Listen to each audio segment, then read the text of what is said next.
News! Okay, now it's time for our weekend recap. We're going to kick it off with the battle of the unbeatens in the women's featherweight division. Unbeaten Raven Chapman versus then unbeaten Johanna Sarabia. Unbeaten going in. So at the start of the contest, it was immediately established that Raven is a lot faster on her feet with faster hands than Johanna Sarabia, and that's why Johanna couldn't get out of the way of Raven's right hand that she landed with some regularity. Raven Chapman, the orthodox fighter, Johanna Sarabia, the southpaw. Preparation for Sky Nicholson, maybe? Maybe, to some extent. Maybe they want to get Raven in there with a couple of southpaws en route to a Sky Nicholson fight, though while Johanna Sarabia may be a southpaw, a Sky Nicholson, she is not. It's about the only thing they have in common. Nevertheless, Raven Chapman took care of business against the then unbeaten Johanna Sarabia, a southpaw, who was a bit of a mystery going in because there's next to no footage of her online. Didn't know what kind of finer qualities, if any, Johanna Sarabia was going to be bringing to the table, though when the opening bell sounded,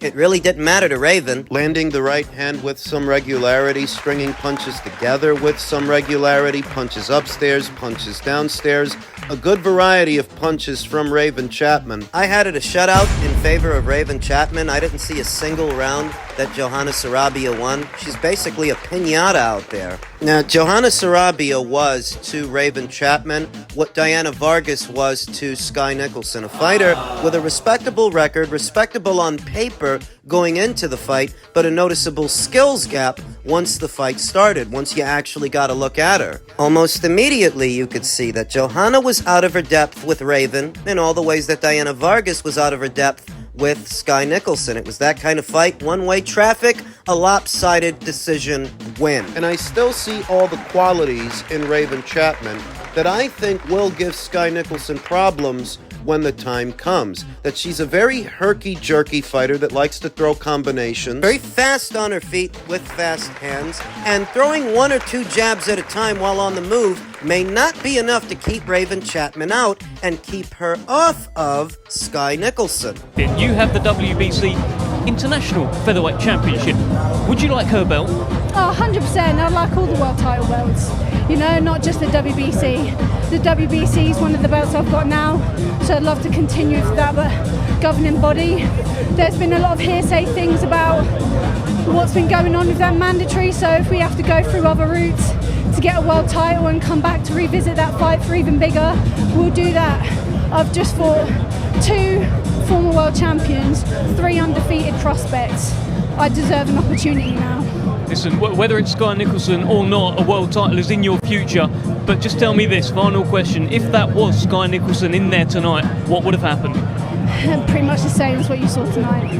Congratulations, Raven Chapman. What's Raven talking about? She's talking about Tiaria Brown of America and the Tiaria Brown situation, that it was originally thought and agreed in principle that Sky could go on to fight Raven Chapman after this Sarabia fight. Then news breaks that Tiara Brown is the mandatory challenger to the WBC title, not Raven Chapman. Because of that, Sky may end up fighting Tiara in her next fight, and Raven may go another route for another belt. We know that very recently, then undisputed champion Amanda Serrano vacated the IBF title not but a few days ago. So that might be the route that Raven Chapman goes in, because Sky Nicholson is otherwise preoccupied with Tiara Brown. Tiara might be who Sky fights next. And I'm not against that fight. I like either fight, the Brown fight or the Chapman fight, but that's what Raven is talking about. She can go for the IBF. In the IBF's current rank standings, Nina Menke currently ranks at number 1.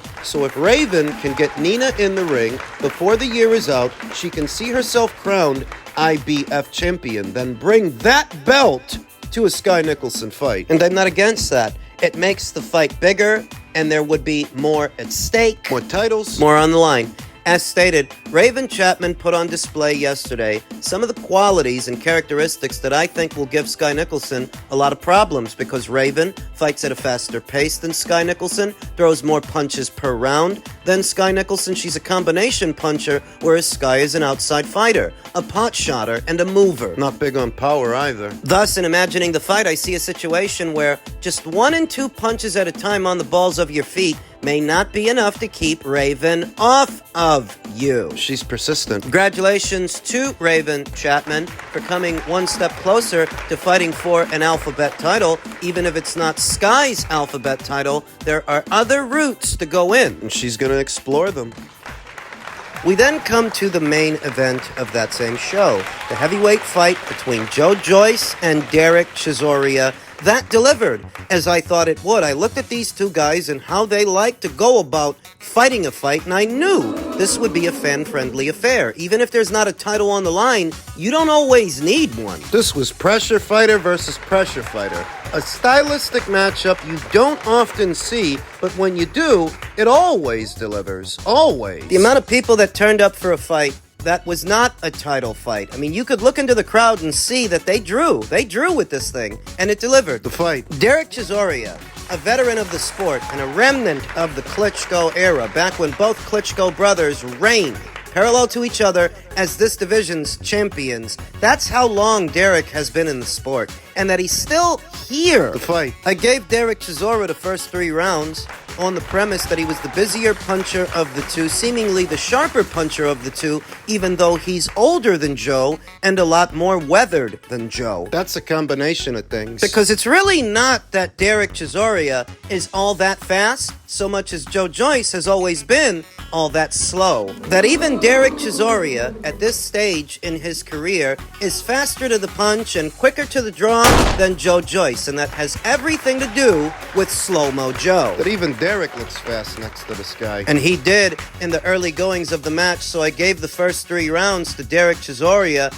Joyce doesn't start smoking until rounds 4 and 5. And you started to wonder if Derek is going to be able to keep this up and make it to the end, because Joe was picking up steam and putting punches together of his own, backing Derek Chisora into the ropes, backing him into the corners, trying to finish him off, but he couldn't. He couldn't finish. Because whenever Derek was backed into a corner or backed into the ropes, he was using sort of a hybrid defense, a cross between the old cross guard, which you don't often see in this day and age, a cross guard and a Philly shell. George Foreman used to use the cross guard. Derek was using a form of it yesterday, either the cross guard or a Philly shell, a mix of both when pinned down on the ropes to roll with the punches and counter in kind. It was a counter right hand, a looping right hand that sat Joe down.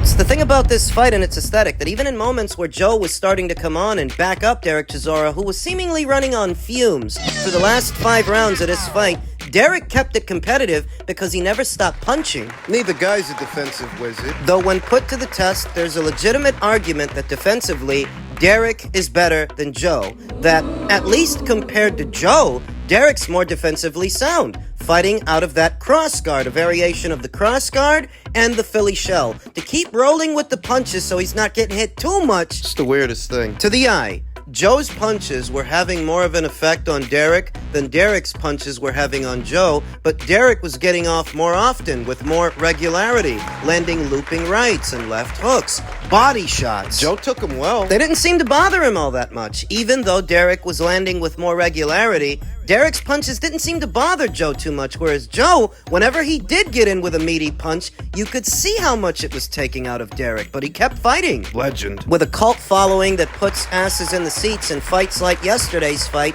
is why. Derek Chisora is going to put you in a position where you got to hurt him or he's going to hurt you. Joe tried to hurt him. Joe tried to take him out. In the last 5 rounds, the last 5 of a contest scheduled for 10, Derek looked like he was running on fumes, like he was ready to go, but Joe just couldn't finish. I don't want to take the piss. I don't want to rag on Joyce, but Joyce is a fighter who not but 1 or 2 years ago, Teddy Atlas was telling you he runs through the whole division, the whole weight class, on the premise that he knocked out Joseph Parker. I myself stated he needs to curb his enthusiasm. You're crazy. That Teddy Atlas never had the soft spot and never gave the consideration to say Anthony Joshua that he was all of a sudden giving Joyce, that you're blowing things out of proportion. You think Joe beats everybody? Because he beat Joseph Parker. You never got nothing good to say about Anthony Joshua, but Joyce. I haven't forgotten. Joe's last 4 fights are a testament to how off base the people in boxing can be at times with these knee-jerk reactions. The 2 losses to Chang, now this loss to Derek Chisora, a spirited fight and made for TV. But if Joe were half the fighter that Teddy was making him out to be, then Derek Chisora would have never heard the final bell. What would the story be if Derek Chisora went the distance with, say, Anthony Joshua? Look at how much guff they gave Anthony for going the distance with Jermaine Franklin. Are those same people going to give Joyce guff for going a distance with Derek Chisora, who's a much older and more weathered fighter than a Jermaine Franklin? And we all know he's been stopped before. He got stopped in recent years by Dillian White. More recent years. He's been stopped more than once. That the guy you thought held the moon and the stars at heavyweight couldn't stop him, couldn't even drop him. Got dropped himself. And what was a fantastic fight to watch, a TV-friendly fight between 2 TV-friendly fighters, but make no mistake, the expectation going in was that Joe should close the show. I thought he would, and he didn't. That's an indictment. So where does he go from here? No, I don't think Joyce should hang them up per se. They can still find use for this fighter if he wants to be used. You can use him to build up other fighters and younger fighters because that's where he is. He's not in world title contention. And Derek? Derek is the one who needs to retire. As strange as that might sound, he won yesterday, and he can close out his career on a high, off a big win, upsetting the odds makers and the bookies. He can do that. He got hit a lot yesterday. He's just been hit a whole lot, in his entire career. How much more can he take? What is he, 40 years old now? Careers in the sport of boxing don't often close out with fairy tale endings, but Derek's can. He's coming off a big win most people didn't expect him to get. And of course there are other people that he can fight, but should he? Too tough for his own good. So, I mean, it was a spectacle. It was a sensational heavyweight contest for all the reasons that you watch heavyweights. Heavyweight boxing. And congratulations to Derek, but I'm of the opinion, I am one of those people that feels he needs to hang them up. Elsewhere in the heavyweight division, Alexander Usyk, who was in attendance for yesterday's heavyweight contest, got a lot of love from the UK fans. In reference to that love, despite him beating so many British fighters, I love UK fans because a lot of UK fans understand boxing. I have a big story with UK fighters. Yes, Joyce, Tony Bellew, Derek Chisora, Anthony Joshua, Daniel Dubois, and Tyson Fury.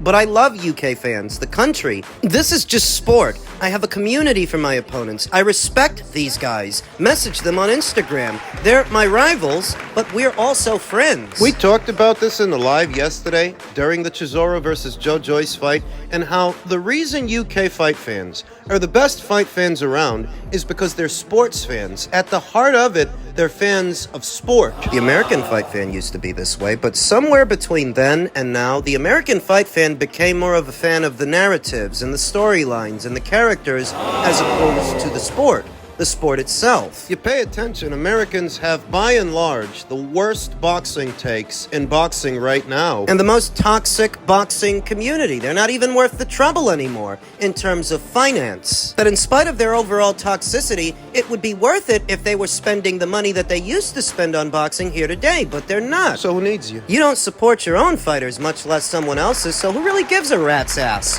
what you have to say? Alexander Usyk has insisted that he has no plans to retire from boxing anytime soon, despite his mother asking him to after the Tyson Fury win. I'm going to continue boxing because I love boxing. It's my life. Mama, I love you. I said I'm sorry, Mama. You never want to see a fighter, a great fighter, stay in the sport so long that they're not great anymore. The mortality of us all, that if Father Time can catch up to these athletes, these gladiators, these Olympians, then surely he can catch up to one of us. You don't want to see that. I would prefer that if Alexander Usyk takes care of business with Tyson Fury for the second time, he call it a career and walk away from the sport because there's nothing left to do and nothing left to prove. Usyk was asked of his repeated message to Tyson Fury before their fight, "Don't be afraid. I will not leave you alone." Was that a warning about his aggressive tactics? Yes, correct. And the second fight, Tyson, don't be afraid. I will not leave you alone.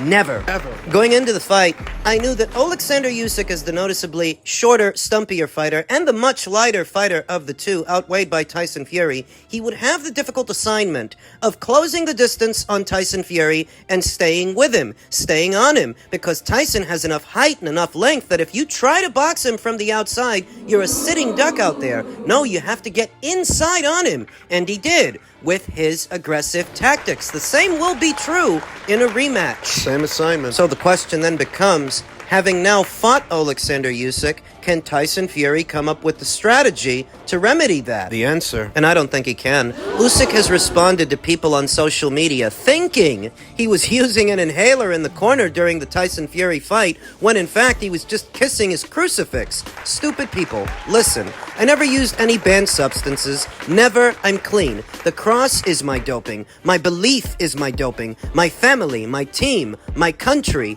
This is my doping. The power of belief! I told you guys in the build-up that Alexander Usyk and Tyson Fury are very different fighters. They're very different people. Usyk, in a very general sense, is a very different fighter to many fighters that are out there, because many fighters are egotistical, narcissistic. Prone to drinking their own Kool-Aid and believing in their own hype, which clouds their judgment as to what assignments may be in front of them, whereas Usyk is a family man who's seemingly centered and focused on something other than his own greatness. In his own mind, he's fighting for something greater than himself. You can derive that from his beliefs and what he mentions. His God, his family, his country. It's the power of belief, and even if his God is a different God than the one that all of you might pray to, that doesn't take away from the point. It's the power of belief! And what it can make possible for an athlete, in this instance, a fighter, or an individual outside of the world of boxing in a very general sense, the power of belief is quite powerful. When you devote yourself to something, you can become more than just The truth of the assignment in front of you is revealed without the id to cloud your judgment, the ego. that false sense of security. You've been so great for so long, who could challenge you? There's always somebody who can challenge you. When I think about the rematch, when I think about a second fight between Alexander Usyk and Tyson Fury, that's not saying that it's going to be easy for Usyk. That's saying that it's not going to be easy for Fury. It's not going to be easy for either of them. That just being taller and longer, in the case of Tyson Fury, heavier, that size alone may not be enough. Size can be overcome with strategy. That's what I felt ahead of the first fight. In the first fight, we saw that come into fruition. And it's not different in the second fight. So much of what Tyson Fury has relied upon is being as big as he is, with better range of motion than the other heavyweights. And that's worked for him for a time. But you don't actually have better range of motion than Usyk. No, you can't outlittle the little guy. Everything you do, he's better at it.